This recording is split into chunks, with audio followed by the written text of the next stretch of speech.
Aaron Tuttle here. It's storm season in Oklahoma, and with that comes torrential rain, high winds, and hail. To protect your home and your family from these threats, the one roofing company you should trust is Ferguson Roof Systems. They've been providing the best in roofing services for nearly half a century. Ferguson is Oklahoma's full-service roofing company, certified with an A+ Better Business Bureau rating and a 5-star rating on Google. And with Ferguson now offering Class 4 impact-resistant shingles, now is the time to trust them with your home's roof. Get started today at FergusonRoofSystems.com.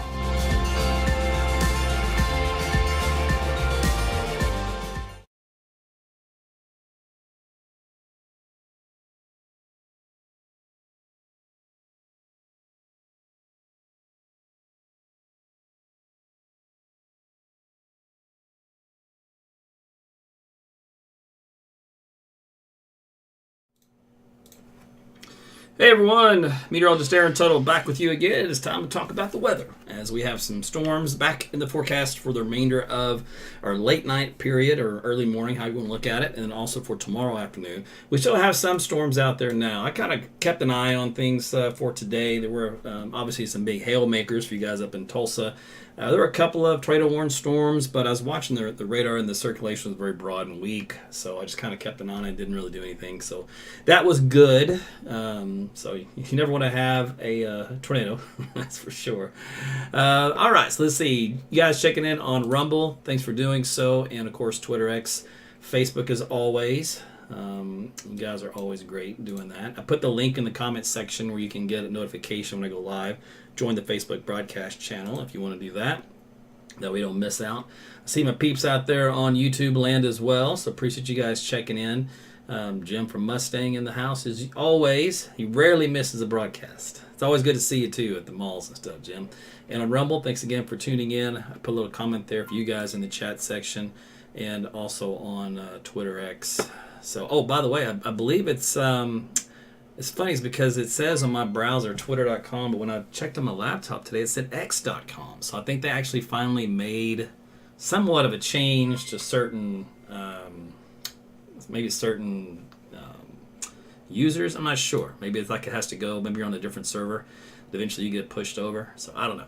But I believe it's now x.com. So I think they finally did that. So I have to change my graphics and drop the whole Twitter thing. I don't know. Some people are still going to call it Twitter anyway, I think. I don't think it's really going to matter. Okay, so let me see. Let me mute this deal. It's beeping at me. Okay, so I think we're all good to go. So appreciate you guys tuning in. Always be sure to like and share the video on your socials. Spread the good word of what's going on out there in the weather world. Okay, so currently, I don't know if I can still see it on the right side of the picture. When I was getting my forecast prepared, I saw a little bit of lightning, just a little bit from that storm off into the distance. It might catch a little glimpse of it, but otherwise, things kind of quiet here in Oklahoma City. If we look up here into Tulsa, I just want to show you, see all these little green icons you see on the map? These are all hail reports. This is a roofer's dream. Ooh, a 2.75 inches in Broken Arrow. My goodness. There's another 2-inch in Broken Arrow.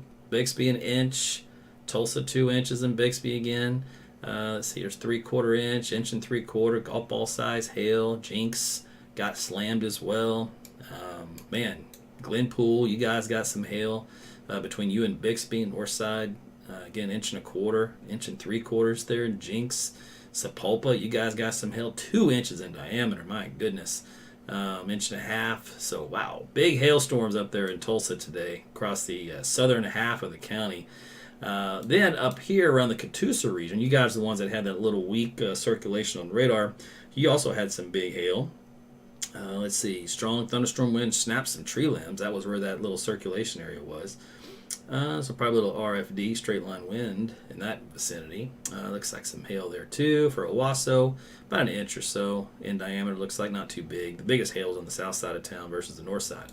So there you go. So there's a lot of hail reports up there around the Tulsa area today for those thunderstorms that developed along a cold front. And thank goodness, as I said, they behaved on the tornado side.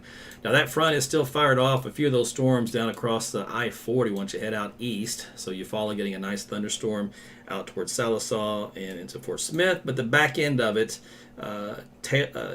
tapers off right about the time you get to Wetumpka. All right, so here in Oklahoma City, I'm going to put this in motion. Let me see if it'll still show up. Yeah, it'll show up a little bit.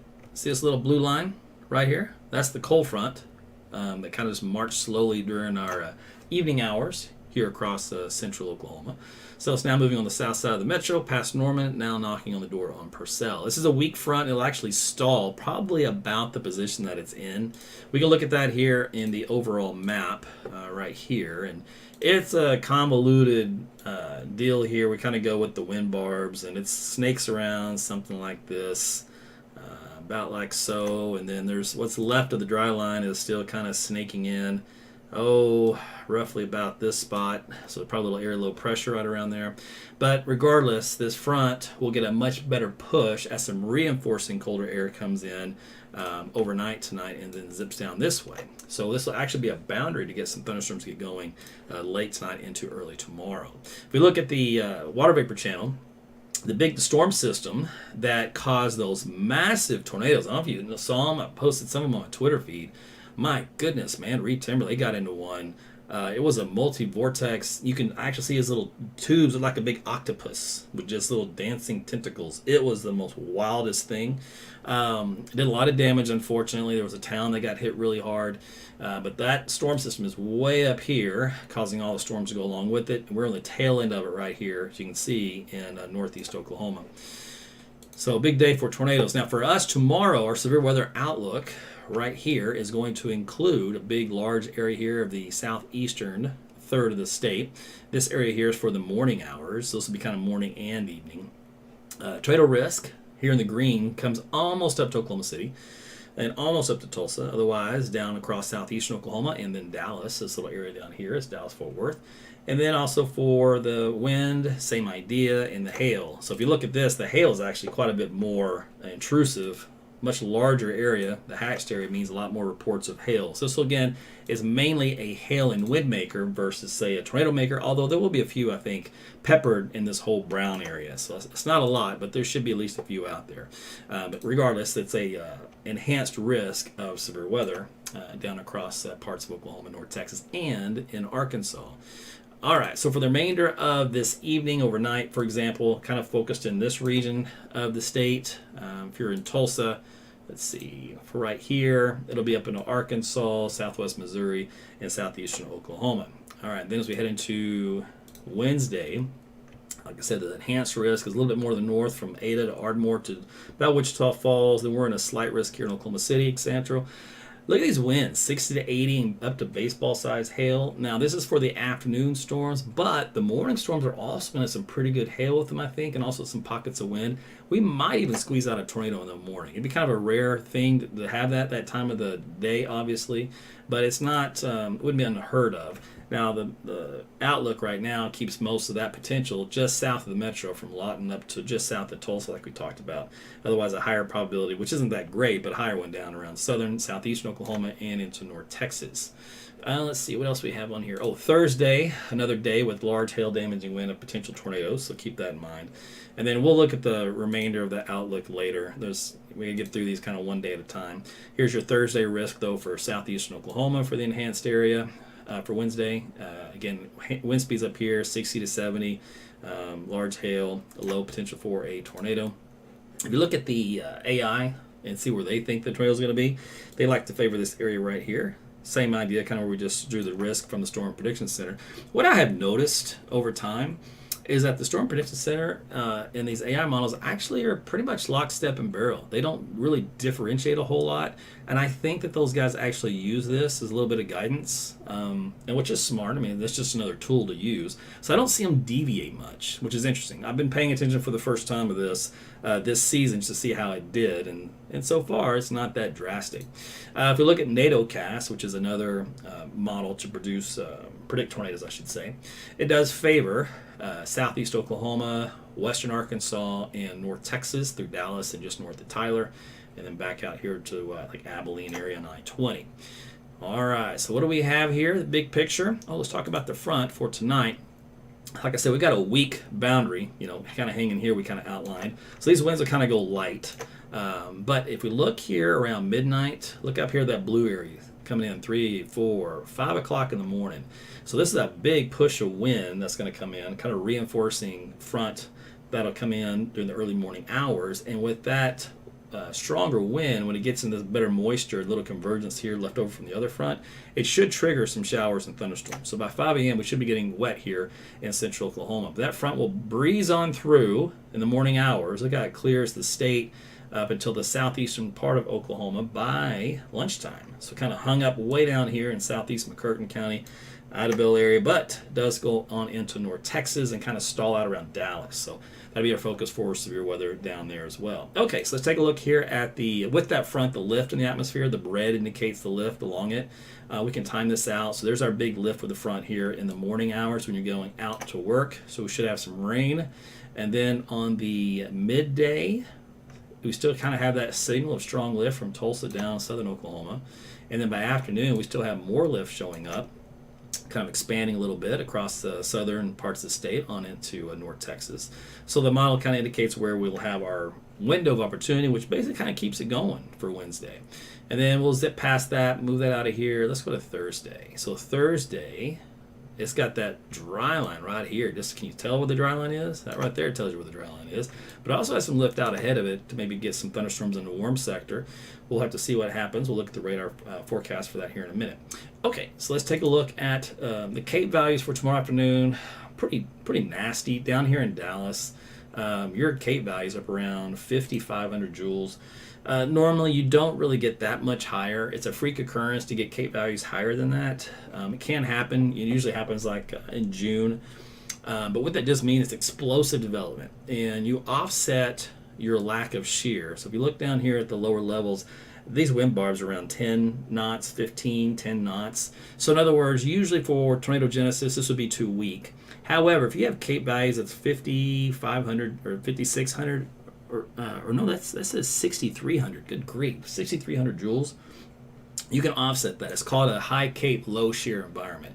So just heads up down there around the North Texas that you may have to be dealing with that. Otherwise, you'll deal with some big hail and damaging wind as a result of this environment. Now, this is all across North Texas and then up into southeast Oklahoma as well into western Arkansas. So same idea kind of goes for you guys out here in western Arkansas. Your winds are a little lighter, but your Cape values are through the roof. So again, a little bit of an offset there. So just a heads up for this time of the year. Okay, so let me jump on into what looks like the models will produce for us. We'll look at two of our short-term models to see how they do, see how they fare. So it's got those storms out there this evening dying out over the next couple of hours. And then it's got the new blow up here at 5 a.m. just north of the metro from Elk City, almost at the Ponca City. So nothing expected in this little quadrant of the state, northwestern third of the state. That's the fine line where things start to form, but north and west of that boundary, nothing is expected. Those storms move through 6 a.m., 7 a.m., 8 a.m. here in Oklahoma City. So don't be surprised to have a very nasty commute as far as the thunderstorms are concerned. It means some traffic issues, wet roadways, hydroplaning, all that kind of stuff. Just take it easy in the morning. Otherwise, there's 9 o'clock, 10 o'clock, and those do try to work their way into southern and southeastern Oklahoma by lunchtime. Now, for the afternoon, we should get a little bit of redevelopment. Now, this model isn't too favorable on that. It's kind of quiet for the most part, but there's at least a bit of a signal here along I-40 and points south with a better concentration, the better probability down across southern Oklahoma during the late afternoon and evening. There's 8 o'clock. There's a little cluster of storms that does roll through deep southern Oklahoma. And let's see, by 10 o'clock, if they're in the southeast Oklahoma, by about midnight. And then that kind of winds down. And then Thursday, I'm going to show you two different runs. I like the other one better, but also kind of like this one too. Remember where we said where the dry line looked pretty obvious? So it does try to spark these thunderstorms out here. The nature that they look on the map tells me that the atmosphere is still, the model thinks it's going to be a little capped. So they'll be isolated. In other words, there won't be a ton of them, but there should be a handful. Those would typically be the stuff that produces large hail, damaging wind, and tornadoes. And it does weaken them quite a bit fast. Boy, that didn't come out in English. I don't know what I was trying to say there. They do weaken quite fast. So by 8 o'clock, they pretty much vaporize. That just tells me the cap builds in pretty quickly on this model. There's a little thin line by Friday morning of maybe some showers and thunderstorms as well. All right, let's look at the HER, which is our other high-resolution short-term model. Same thing, kills those storms around midnight out to our east. And then there's that morning cluster here at 5 a.m. This one's a little faster. It gets out of the metro by 7, so about an hour difference in timing, and moves through southeast Oklahoma. And as we head into the afternoon hours, 2 and 3 o'clock, there you go, McAllister, all of southern, southeastern Oklahoma would be kind of in that zone for late afternoon.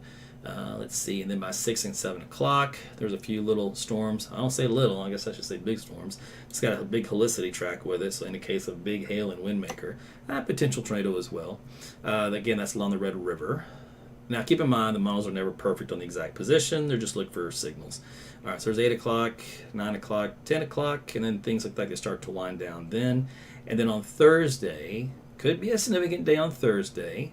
Let's see. So this model fires some stuff off here along, remember, this is 3 o'clock in the afternoon. All right, so this model tells me that's a warm sector that's slightly uncapped, which means you'll get some bubbling crude, Green Acres style.